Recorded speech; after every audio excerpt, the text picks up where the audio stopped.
The Great Hall of the Galactic Council stretched for miles in every direction. Thousands of alien species sat in floating platforms, each one representing a world, a civilization, a history that stretched back millions of years. Light from distant stars filtered through the crystal dome above, casting strange shadows across the assembly. Ambassador Elena Vasquez stood alone on humanity's platform. It was small, positioned at the very edge of the hall. Almost forgotten. She was used to this by now. Humanity had joined the Council only 73 years ago. In galactic terms, they were infants, newcomers, irrelevant. The Velith ambassador, a tall creature with silver skin and 6 eyes, was speaking. His voice echoed through the translator implant in Elena's ear. The matter of trade routes through the Andromeda sector is concluded. Now, we move to minor business. Elena straightened her uniform. Minor business.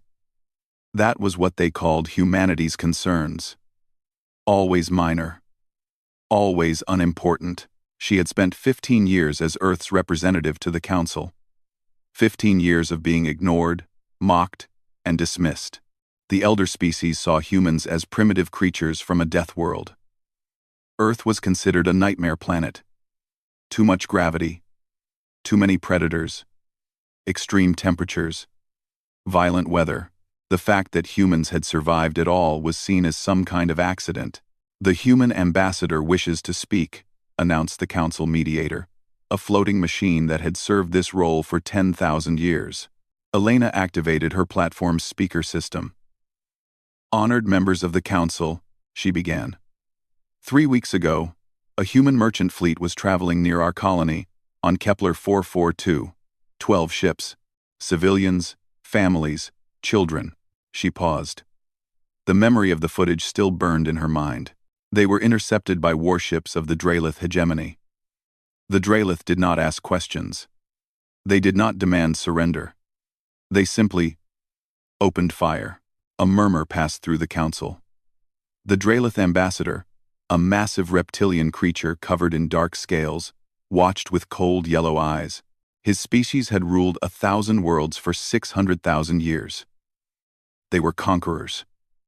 They were feared. 12,000 humans died that day, Elena continued. Men, women, and children. The Draelith broadcast the massacre across all channels. They called it a warning. They said they were showing the galaxy what happens to vermin species that forget their place. She looked directly at the Draelith ambassador. He did not look away. He did not look ashamed. He looked amused. Earth demands justice, Elena said. We demand that the Council punish this act of war. We demand that the Draelith be held responsible for the murder of our people. For a moment, silence filled the Great Hall. Then the Velith ambassador spoke. The Council has reviewed this matter. We express sympathy for humanity's loss. However, we must consider the broader implications. Elena felt her heart sink. She knew what was coming. War with the Draelith hegemony would be costly, the Velith continued. Their military power is considerable. Their territory is vast. The Council has determined that the best course of action is diplomatic negotiation. We encourage humanity to accept the Draelith offer of financial compensation and move forward. Compensation? Elena's voice was barely a whisper. They killed 12,000 people. They murdered children. And you want us to accept money? We understand your pain, said another ambassador, a creature that looked like a floating jellyfish. But you must understand your position. Humanity is young. You do not have the power to challenge the Draelith. Accepting their offer is the wise choice. The only choice. Elena looked around the Great Hall. Thousands of species, millions of years of civilization. And not one of them would stand with Earth. Not one of them cared about 12,000 human lives. The Draelith ambassador finally spoke. His voice was deep and cold, like stones grinding together.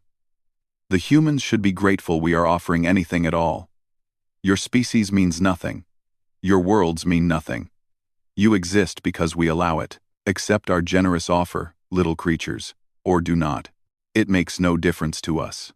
Laughter rippled through certain sections of the Council. Species that served the Draelith. Species that feared them. Species that simply enjoyed watching the weak suffer. Elena stood very still. Her face showed nothing. Her hands did not shake, but something changed in her eyes. Something that the elder species did not recognize because they had forgotten what it looked like. It was the look of a predator. "I see," she said quietly. "The Council will not help us.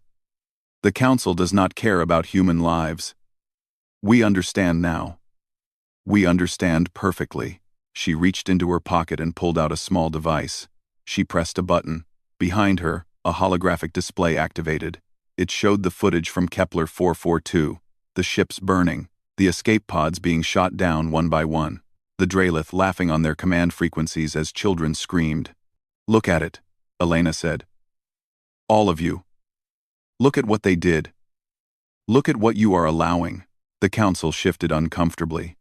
Some looked away. Others watched with cold indifference. The Dralith ambassador yawned, showing rows of sharp teeth. "You think we are weak?"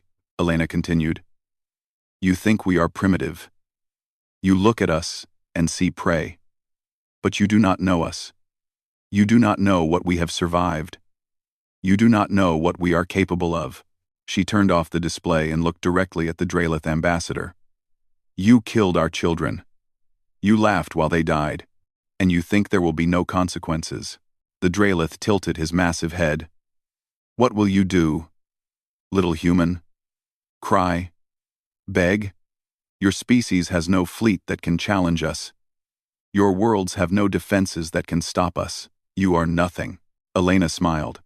It was not a pleasant smile. It was the smile of someone who knew something that everyone else did not. "You misunderstand," she said softly. "We did not come here for permission."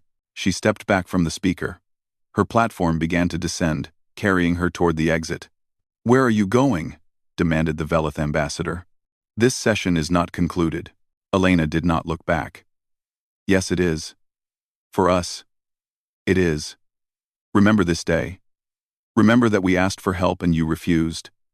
Remember that we asked for justice and you laughed, because what comes next is your fault as much as theirs." The doors closed behind her. The Council sat in confused silence for a moment.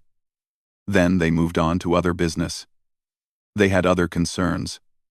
Other matters that were actually important. None of them understood what had just happened. None of them recognized the warning signs. They had never seen a human go to war. They had never faced a species born on a death world. They had forgotten that the universe had once been ruled by predators. They would remember soon enough. On Earth, in a bunker deep beneath the mountains, the leaders of every nation watched the Council footage in grim silence. When it ended, the president of the United Earth Coalition stood. "They think we will accept this," she said. "They think we will bow our heads and move on. They think we are weak." She looked around the room. Every face showed the same expression. Cold. Hard. "Show them how wrong they are. Activate Protocol Prometheus. Total war mobilization." She paused. "And God help them all. Because we certainly will not." The war had begun. 3 months passed in silence. The galaxy waited for humanity to do something. To cry. To beg. To send new ambassadors with humble words and lowered heads. That was what young species did when they were hurt by elder powers. They accepted their place. They learned their lesson.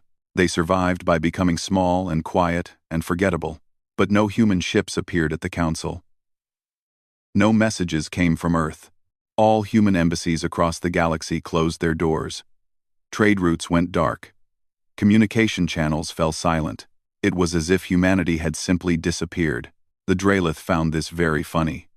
Their ambassador made jokes about it at council meetings. "The vermin have crawled back into their hole," he would say. And his allies would laugh. "Perhaps they are crying themselves to sleep. Perhaps they are praying to their primitive gods. It does not matter. They are broken." Other species felt something different. Something they could not quite name. The Velith ambassador noticed that human space had become impossible to scan.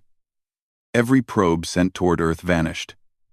Every spy satellite went dark. Something was blocking all signals in and out of human territory. "They are probably building a wall," said the Dralith ambassador when this was reported. hiding behind their little planet, hoping we will forget about them. Cowards. But some of the older species were not so sure. There were stories, ancient stories, about the precursors, a race that had ruled the galaxy 2 million years ago. They had been predators too, born on a harsh world that made them hard and cruel. When they went to war, they did not stop until their enemies were ash. The precursors had nearly destroyed all life in the galaxy before they finally destroyed themselves. Humans came from a similar world. Humans had the same look in their eyes, but these were just old stories. Surely they meant nothing. Deep inside human space, far from any alien eyes, the truth was very different from what the galaxy imagined. Admiral Yuki Tanaka stood on the observation deck of the UES Retribution, the largest warship humanity had ever built. Through the window, she could see hundreds of other ships stretching out into the darkness. Destroyers, carriers, battleships, dreadnoughts, ships that had been hidden in asteroid fields and secret bases for decades, waiting for a day that everyone hoped would never come. That day had come. "Status report," she said quietly. Her second-in-command, a young officer named David Park, checked his tablet. "Fleet strength is at 92%. Admiral, 12,000 combat-ready vessels. Another 3,000 will be operational within the month. And the special projects? The kinetic bombardment platforms are loaded and ready. Nuclear arsenals have been moved to forward positions. The AI swarm units have passed all tests." He paused. "The Council banned these weapons 200,000 years ago. They called them too cruel for civilized warfare." Admiral Tanaka's face showed no emotion. "The Council also refused to help us when our children were murdered. Their opinions no longer matter." She turned away from the window and walked toward the command center. Screens covered every wall, showing data from across human space. Factories worked day and night. Shipyards built new vessels at impossible speeds. Training facilities pushed soldiers through programs that would break most species. Humanity was not hiding. Humanity was preparing. On Earth, the cities looked the same as always. People went to work, children went to school, life continued. But underneath the surface, everything had changed. Every factory had switched to military production. Every scientist worked on weapons research. Every citizen knew that war was coming. They did not complain. They did not protest. The footage from Kepler 442 had been shown to everyone. Every human had seen the ships burning. Every human had heard the children screaming. Every human had watched the Draelith laughing. Now every human wanted revenge. In a small office on a Draelith space station, Captain Marcus Chen sat in the shadows.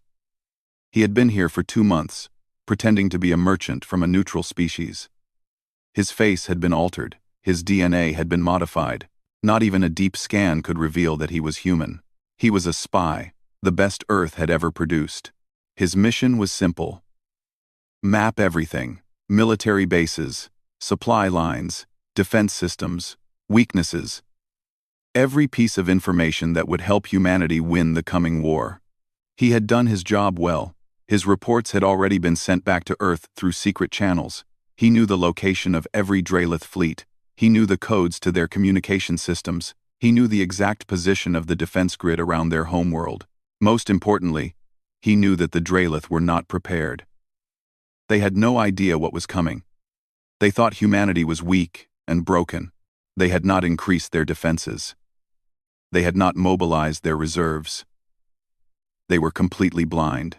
Captain Chen smiled in the darkness. Soon they would see. Soon everyone would see. Back on the Retribution, Admiral Tanaka called a meeting of her senior officers. They gathered in the war room, faces grim and determined. These were the men and women who would lead humanity's attack. They had trained their entire lives for this moment. "In 2 weeks we move," the Admiral said. "We will hit them fast and we will hit them hard.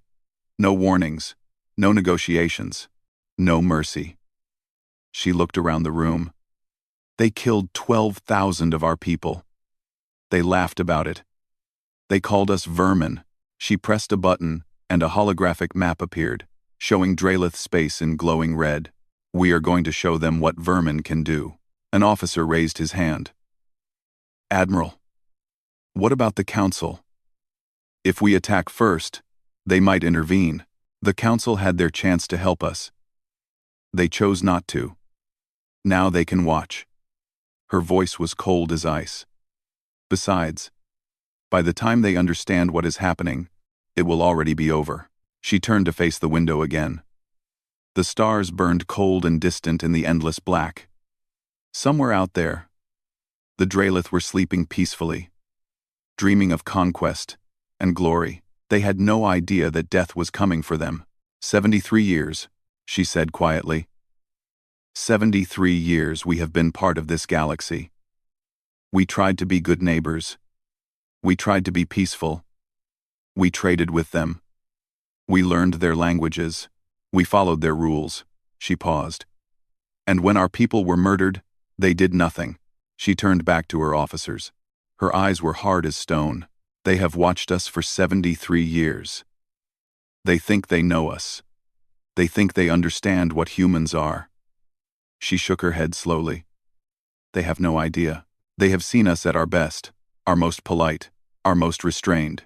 She walked to the center of the room and placed her hands on the table. Now they will see us at our worst. Now they will see what happens when you hurt our own. Now they will learn the truth that every predator on Earth learned millions of years ago. She leaned forward, and her voice dropped to a whisper. Humans are not prey. We never were. We are the monsters that other monsters fear. The officers saluted. The countdown began. In 2 weeks, the galaxy would change forever. The border of Draelith space was quiet that morning. A fleet of 300 warships patrolled the empty darkness between stars, guarding the edge of the hegemony. It was boring duty. Nothing ever happened here. No species was foolish enough to challenge Draelith territory. Commander Krath sat in his chair on the bridge of the flagship, half asleep. His scales itched. He wanted to be back home, hunting prey in the great forests of Draelos Prime. Instead, he was stuck here, watching empty space. "Commander," said one of his officers suddenly, "we are detecting something strange." Krath opened one yellow eye. "What? What?" "Energy readings. Massive energy readings. Coming from..." The officer paused, checking his screens. His voice trembled. "Coming from everywhere." Before Krath could respond, space itself seemed to tear open. Points of light appeared across the darkness, hundreds of them, then thousands. Ships emerged from faster-than-light travel, more ships than Krath had ever seen in one place. They filled the view from every window. They blocked out the stars. Human ships. 12,000 human warships dropped out of FTL simultaneously, surrounding the Draelith border fleet like wolves surrounding sheep. "Impossible," Krath whispered. "This is impossible." The humans did not send a warning. They did not demand surrender. They did not speak at all. Their weapons simply fired. The battle lasted 6 hours. It was not really a battle, it was a slaughter. The Draelith fought bravely. They were warriors born. They had conquered 1,000 worlds. But they had never faced anything like this. Human ships moved with perfect coordination, striking weak points, cutting off escape routes, destroying command vessels. Human weapons were things of nightmares, kinetic rounds that punched through shields like paper, nuclear warheads that turned ships into miniature suns, swarms of AI-controlled drones that hunted down escape pods. Commander Krath died on his bridge, surrounded by fire and screaming crew members. His last sight was a human destroyer moving toward his viewport, guns still blazing. By the time the battle ended, every Draelith ship was destroyed, not captured, not disabled, destroyed. The humans left nothing but debris and silence. Then they moved deeper into Draelith space. The news reached the Galactic Council within hours. Emergency sessions were called. Species that had not spoken to each other in centuries suddenly demanded answers. The Great Hall erupted into chaos. "This cannot be accurate," said the Veleth ambassador, staring at the reports. 12,000 ships? The humans do not have 12,000 ships. They are a minor species. The reports are confirmed. replied the Council mediator. Human forces have destroyed the entire Draelith border fleet. They are now advancing toward the inner systems. Speed and coordination suggest military planning years in advance. But they were silent for 3 months. We assumed they were grieving.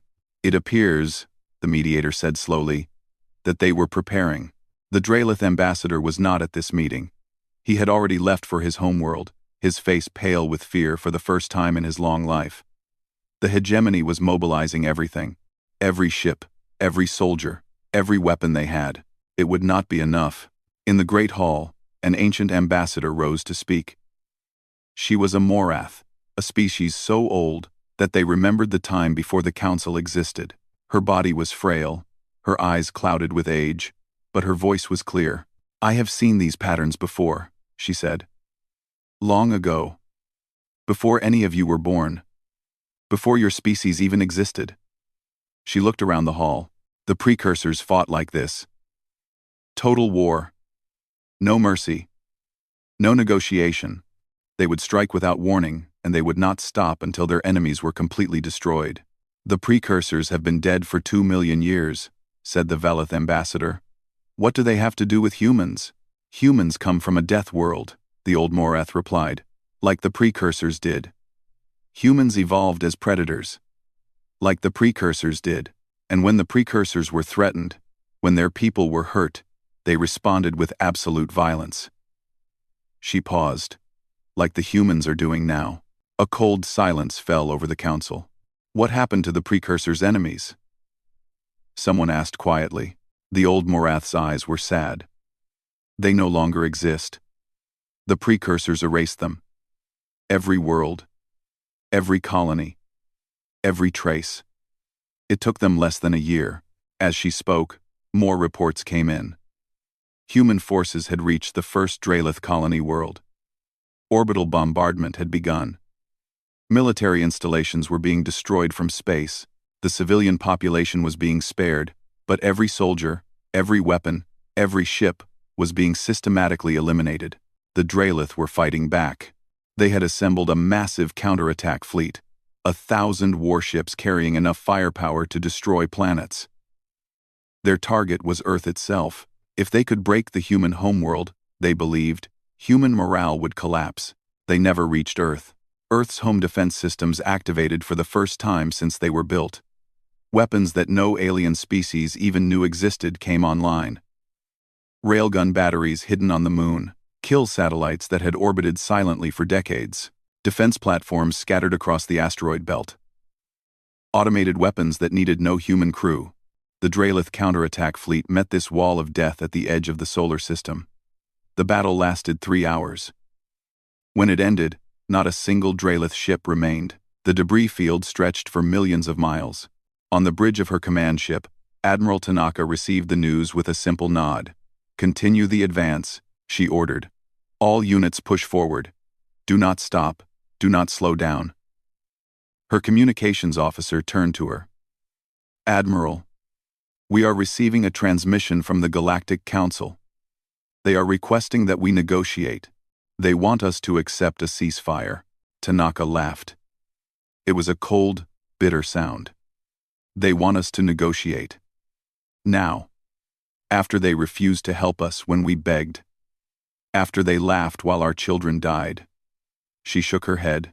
"Send them our response." "What response, Admiral?" Tanaka looked out at the stars. Somewhere ahead, the Draelith homeworld was waiting. Millions of the creatures who had murdered her people. The government that had ordered the attack. The Emperor who had called humans vermin. Tell them the time for talking is over. Tell them to watch closely. Tell them to remember what they see. She paused. "Because if any other species ever thinks about hurting humanity again, we want them to know exactly what will happen." The message was sent. The Council received it in stunned silence. The human fleet continued its advance. One of the Draelith commanders managed to send a final transmission before his ship was destroyed. It was picked up by relay stations across the galaxy. Every species heard his words, and many would remember them for thousands of years. "They are not defending anymore," the commander said, his voice breaking with terror. "They are hunting us. They are hunting us, and they will not stop. They are not like other species. They are not civilized. They are predators. They are monsters. The transmission cut off. Static filled the channel. In the Galactic Council, the old Morath ambassador closed her eyes. "Now you understand," she said softly. "Now you see what you have awakened. The humans tried to be peaceful. They tried to be kind. And we laughed at them. We let their children die. We called them weak." She opened her eyes and looked around the silent hall. "They are not weak. They never were. They simply chose not to show us their true nature." She paused. "And now we will all pay for our mistake." The human fleet reached Dralith core space 2 days later. The war was about to enter its final phase. Dralos Prime was beautiful from orbit, a green and blue world covered in vast forests and deep oceans, the home of the Dralith species for over 1,000,000 years, the heart of an empire that had conquered 1,000 worlds.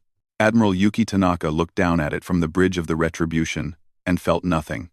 No pity, no mercy, only cold determination.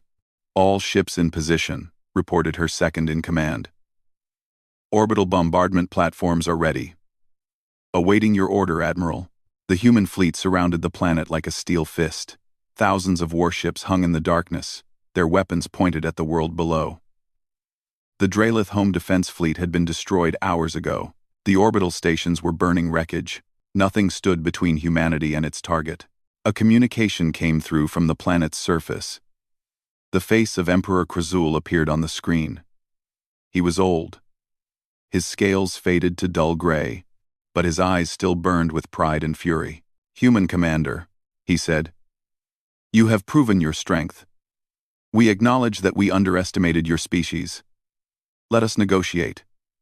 We will pay any reparations you demand. We will return any territory you wish. We will sign any treaty you require." Admiral Tanaka listened in silence. When the Emperor finished, she spoke. "You want to negotiate. Now. After you murdered 12,000 of our people. After you broadcast their deaths for entertainment. After you called us vermin and laughed at our pain. War is war." The Emperor replied. "We were simply showing strength. It is how the galaxy works. The strong dominate the weak. Surely you understand this now, that you have proven yourselves strong." "We understand perfectly," Tanaka said. "We understand that you see nothing wrong with what you did. We understand that you would do it again if you thought you could win. We understand that the only language you respect is violence." She leaned forward. "So let me speak to you in that language. Unconditional surrender, complete disarmament, war crimes, tribunals for all individuals responsible for the Kepler 442 massacre, the dissolution of the Dralith hegemony as a political entity." The Emperor's eyes widened. "You cannot be serious. These terms would destroy us as a civilization. You should have thought about that before you murdered our children." Tanaka's voice was ice. "Accept these terms, or we continue. There is no third option. This is madness. The Council will never allow this." The Council had their chance to stop this. They refused. Tanaka looked at the Emperor with empty eyes. "You have 1 hour to accept our terms. After that, we begin ground operations." The transmission ended.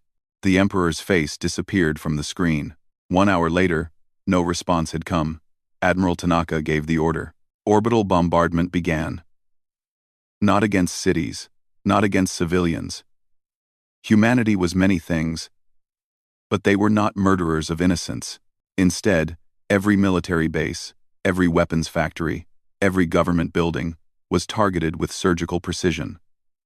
Kinetic rounds fell from the sky like the fists of angry gods. Nuclear fire erased military installations from existence.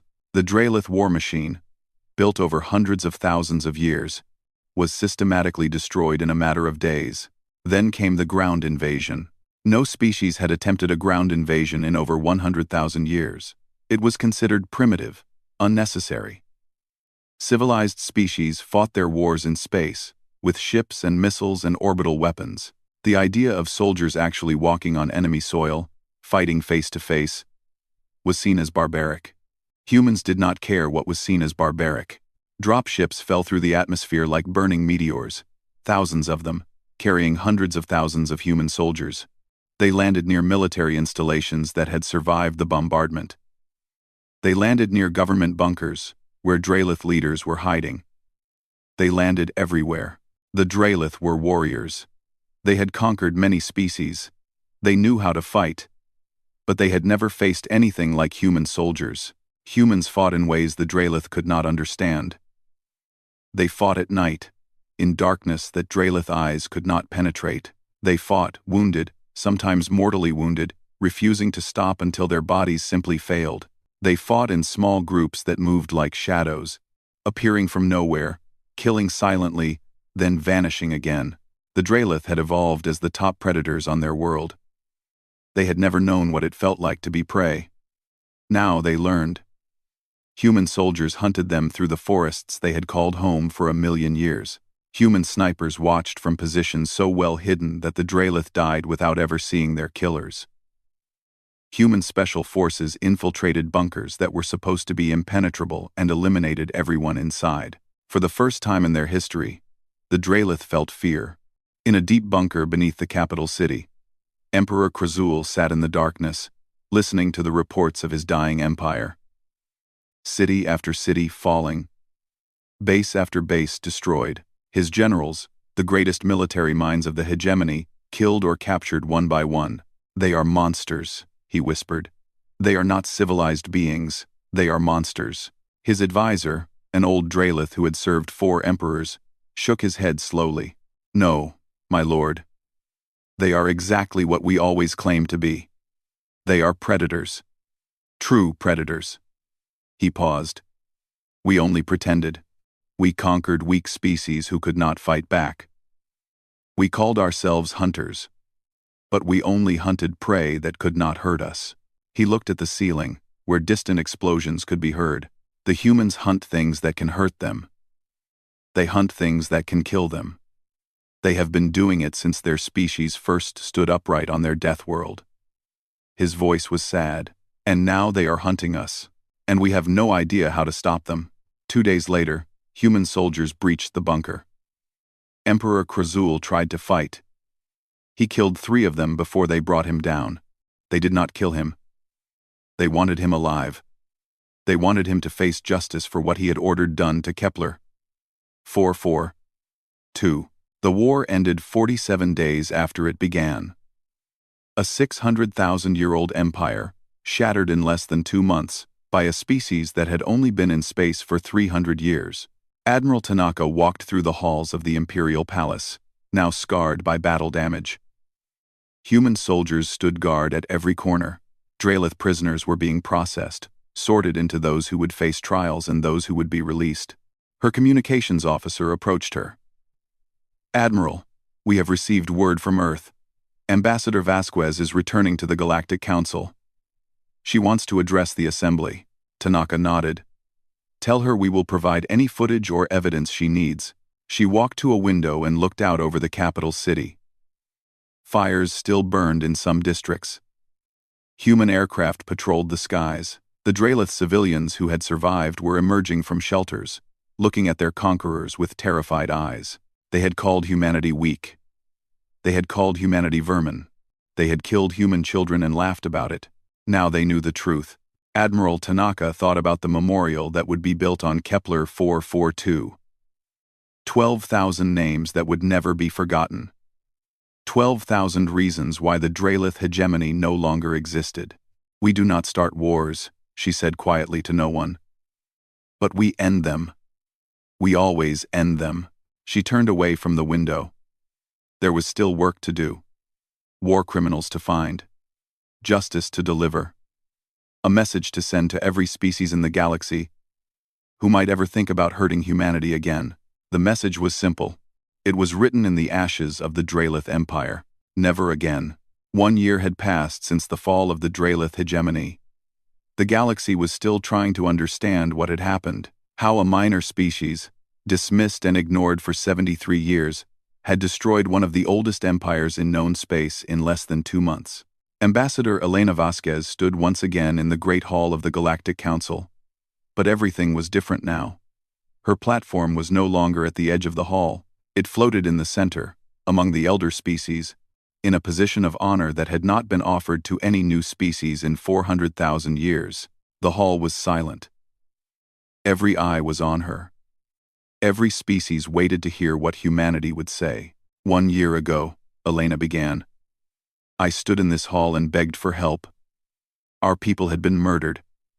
Our children had been slaughtered. And you did nothing. She paused. I do not say this to shame you.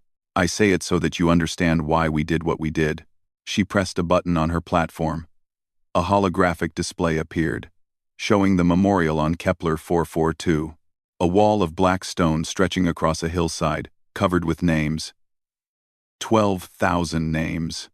These were our people, merchants, scientists, teachers, children. They were not soldiers. They were not a threat to anyone. They were simply living their lives when the Dralith came for them. The display changed to show footage of the war. Human ships in battle. Human soldiers advancing through Dralith cities. The Emperor, being led away in chains. We did not want this war. We came to the stars, hoping for peace, for friendship, for cooperation. We wanted to learn from your ancient civilizations. We wanted to share what we had discovered. We wanted to be part of something greater than ourselves. Oh. She turned off the display. But we learned a hard lesson. The galaxy does not reward kindness. The galaxy does not protect the weak. The galaxy only respects strength. Her voice was calm but firm. So we showed you our strength. We showed you what happens when you hurt our people. We showed you the truth about humanity. She looked around the hall. The Velith ambassador could not meet her eyes. The floating jellyfish creature that had told humanity to accept compensation was trembling. Species that had laughed at human weakness now sat in terrified silence. Let me be clear about what humanity wants. We do not want empire. We do not want to conquer your worlds or enslave your people. We do not want to become what the Dralith were. She paused. We want the same things we always wanted. Peace, trade, friendship, cooperation, God. She stepped to the edge of her platform. But understand this. Never again will human lives be considered worthless. Never again will our people be murdered without consequence. Never again will anyone look at humanity and see prey.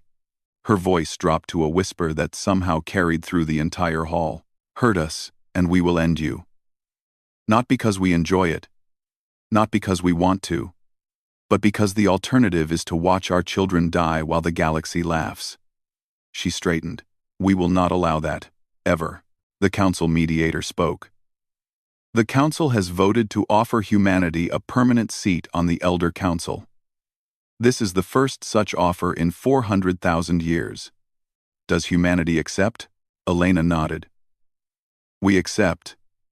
We will take our place among you and work for peace and prosperity for all species. But we accept on our own terms. We will not apologize for what we did. We will not pretend that we regret it. The Dralith brought their fate upon themselves. She sat down. The session continued. But everything had changed. Species that had once ignored humanity now sought trade agreements. Species that had once threatened humanity now offered treaties of eternal friendship. The political landscape of the galaxy had shifted in ways that would take centuries to fully understand. After the session, Elena walked alone through the great station that housed the council. She found a quiet observation deck and looked out at the stars. Somewhere out there was Earth. Somewhere out there was Kepler 442, where 12,000 names were carved in stone. She heard footsteps behind her. An old ambassador approached. She was Morath, the ancient species that remembered the time before the council. Her eyes were kind and sad. May I join you? She asked. Elena nodded. They stood together in silence for a moment, watching the stars. I have studied your species since the war began, the old Morath said. Your history, your cultures, your stories. She paused. You are a fascinating people. Humans. A contradiction that should not exist. What do you mean? You have such capacity for violence.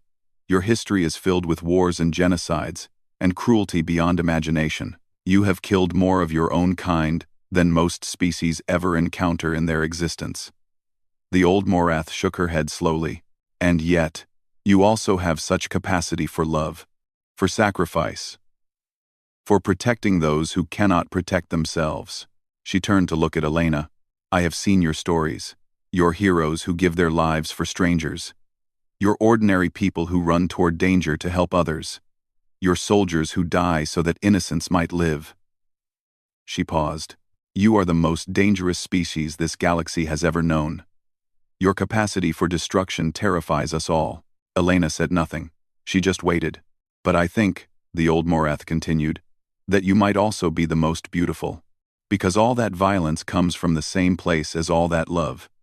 It comes from caring so deeply about your own that you will do anything to protect them. She placed a gentle hand on Elena's shoulder. The Draelith saw your kindness and thought you were weak. They could not understand that your kindness was a choice, that beneath it was a warrior heart that would never accept the death of innocence. Elena felt tears forming in her eyes. She had not cried since the war began. She had not allowed herself to feel anything except cold determination. We just wanted peace, she whispered. We just wanted to be left alone. I know, the old Morath said. And perhaps now you will have it. Because no species in this galaxy will ever make the mistake of thinking humanity is weak again. She turned to leave, then paused. I hope we can be friends, your people and mine. I think we have much to learn from each other. I won. Elena nodded. I would like that. The old Morath left. Elena stayed at the window, watching the stars. 2 weeks later, Admiral Yuki Tanaka visited Kepler 442. She walked alone to the memorial wall, dressed in civilian clothes. No guards, no ceremony, just her and 12,000 names. She found the section she was looking for. A family name she had known since childhood. 3 names carved in the black stone. A mother, a father, a daughter who had just turned 7, her sister, her brother-in-law, her niece. Tanaka fell to her knees. The tears she had held back for so long finally came. She wept for them. She wept for all of them. She wept for what humanity had done, and what humanity had been forced to become. When her tears finally stopped, she stood. She placed her hand on the stone, feeling the carved names beneath her fingers. I am sorry, she whispered. I am sorry we could not save you. I am sorry you had to die for us to wake up. But I promise you this. It will never happen again. We will never let anyone hurt our people again.